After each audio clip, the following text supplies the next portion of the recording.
I still remember the night when everything started to change. I was only 13 years old, sitting in my room trying to finish my homework. From downstairs, I could hear my parents' voices. At first, it was just the usual arguing. I had grown used to their fights. The sound of plates on the table, the heavy footsteps, the raised voices. But that night felt different.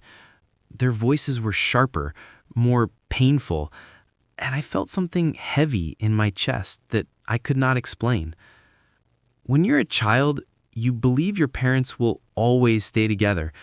You think your home is safe, and no matter what happens outside, you will always return to a warm family. That night, however, I realized that the home I trusted was breaking into pieces. My mother shouted words I had never heard before, words about leaving, about not being able to take it anymore. My father stayed silent for a moment, then he shouted back. I froze in my chair. My pencil fell from my hand. I could not move. I came out of my room and stood by the staircase, listening. My mother's eyes were full of tears, her voice shaking. My father's face was red with anger.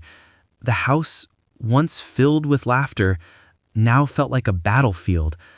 I wanted to run down, to tell them to stop, to remind them that I was there, but my legs would not move. I felt invisible, like a shadow in my own home. That night, my mother packed a bag.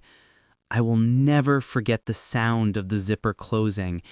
It was the sound of my childhood ending. She looked at me with tired eyes and she said, "I'm sorry, but I cannot stay." I wanted to ask her why. I wanted to hold her hand and beg her not to go, but I just stood there, frozen, with tears on my face. She kissed my forehead and left. From that day on, my family was never the same. My father changed. He became quieter, but also colder. He went to work early, came back late, and when he was home, he would sit in front of the TV with a drink in his hand. He barely talked to me. I tried to ask him questions, but he only answered with short words. I felt like I was losing him too, little by little. At school, I pretended everything was fine. I laughed with my friends, did my homework, and tried to act normal. But inside, I was broken. I would see other kids being picked up by their parents, smiling and holding hands, and I would wonder why my family could not be like that. Why couldn't my parents love each other enough to stay? Why did I have to grow up in silence and sadness? Nights were the hardest. I would lie in bed, staring at the ceiling, listening to the emptiness of the house. Sometimes I heard my father crying quietly in his room. Sometimes I cried too, but I tried to hide it. I thought maybe if I stayed strong, things would get better. But they didn't. Over time, relatives started to choose sides. Some supported my mother, others stayed with my father. I felt like an object being pulled in two directions. Holidays, birthdays, even small weekends became complicated. I had to decide who to spend time with, and no matter what choice I made, it always felt wrong. I felt guilty if I stayed with my mother, and I felt guilty if I stayed with my father. It was like no place was truly home anymore. One day, during lunch at school, a friend asked me why my parents never came together to school events.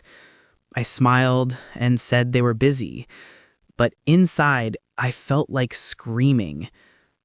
I wanted to tell him everything, how I felt abandoned, how I missed the sound of my parents laughing together, how I wished I could go back to the time when things were simple. But I stayed quiet. Nobody really knew the storm I was living in. Looking back now, that was the beginning of my loneliness. My mother had left, my father was distant, and my relatives were busy with their own problems, I felt like I had no one.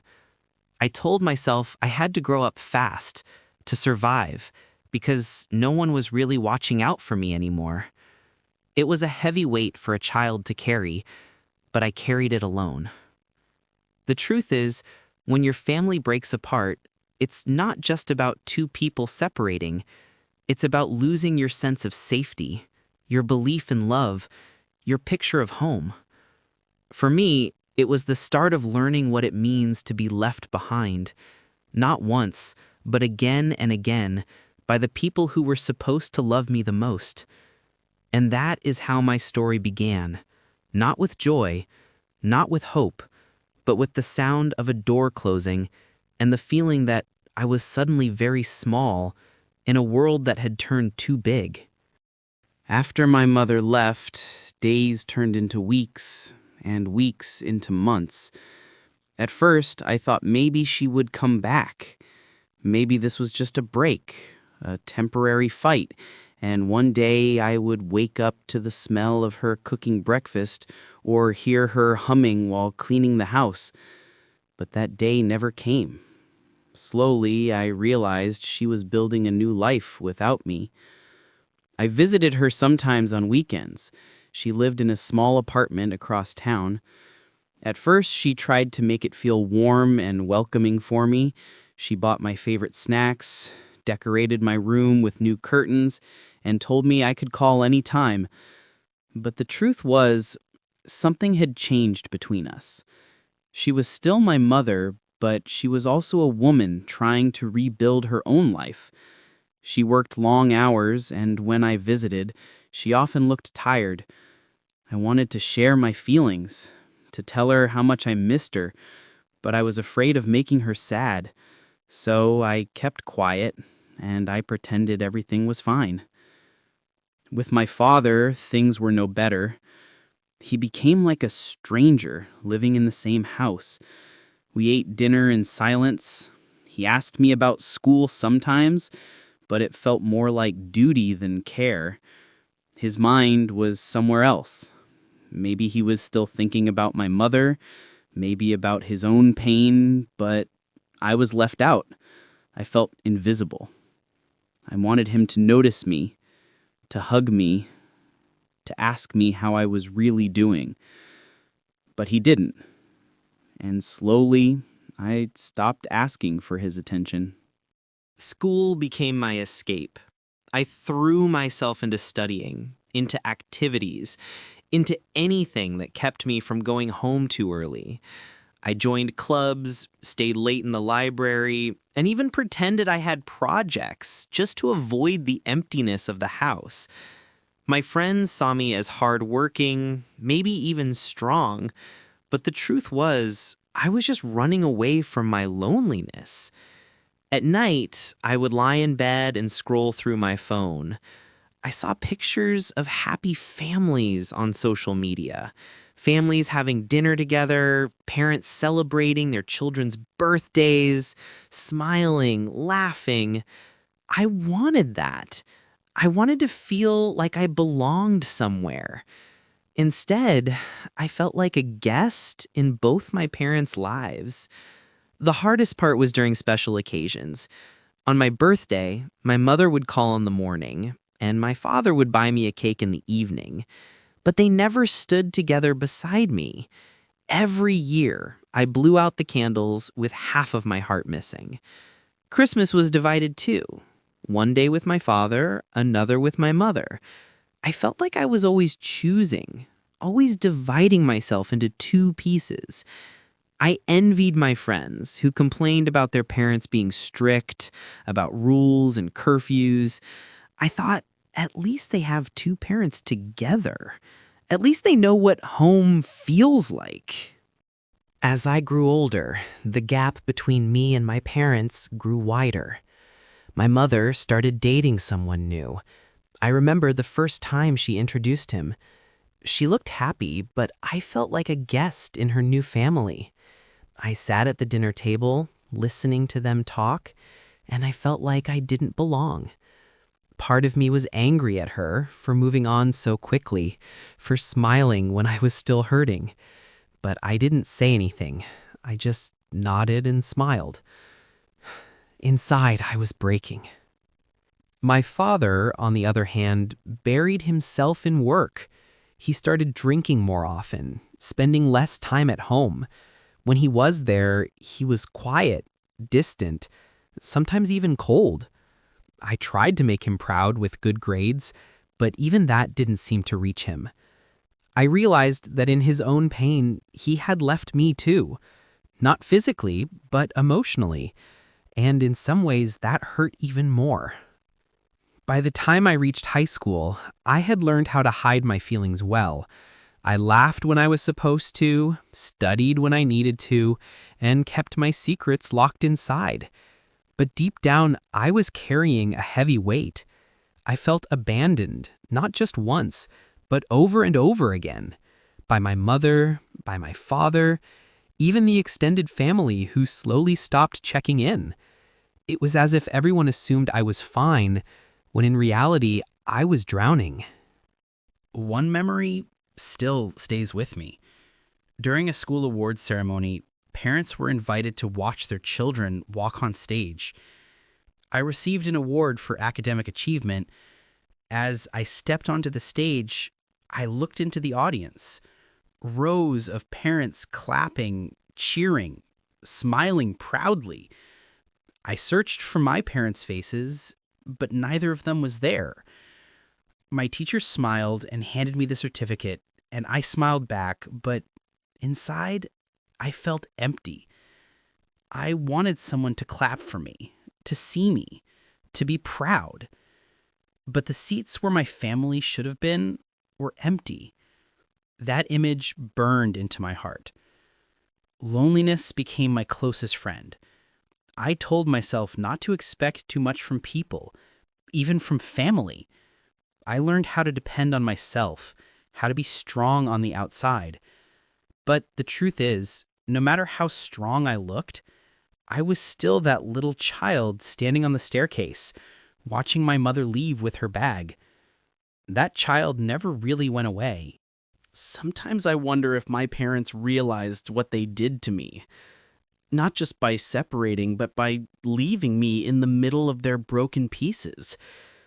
Maybe they thought children are strong, that I would understand one day. But understanding doesn't erase the pain. I understood too much, too soon, and it left scars that even now I still carry. That was my teenage life. Smiling outside, broken inside. Growing up alone, even though I technically had both parents. And every time I heard someone say, family is forever, I couldn't help but ask myself, then why did mine leave me? When I finally turned 18, I thought life would become easier. I believed that adulthood meant freedom, that I could escape the pain of a broken home and start writing my own story. But what I didn't know then was that the past always follows you. No matter how hard you try to leave it behind, the wounds remain, shaping the way you see the world and the way you love. In college, I carried my childhood silence with me. I was good at pretending everything was fine. I smiled at the right moments, laughed at jokes, and joined group projects. On the outside, I looked like a normal student, but inside, I still felt the same loneliness. My friends shared stories about their families visiting them, calling every evening, sending care packages. I didn't have that. My phone was often quiet. A message from my father once a month, maybe a short call from my mother when she had time. I didn't blame them anymore, but I couldn't help feeling forgotten. When it came to relationships, my scars showed even more. I struggled to trust. When someone got too close, I pulled away. A part of me always feared they would leave, just like my parents did. If someone said, "I love you," I wanted to believe them, but my heart whispered, "How long until they walk away?"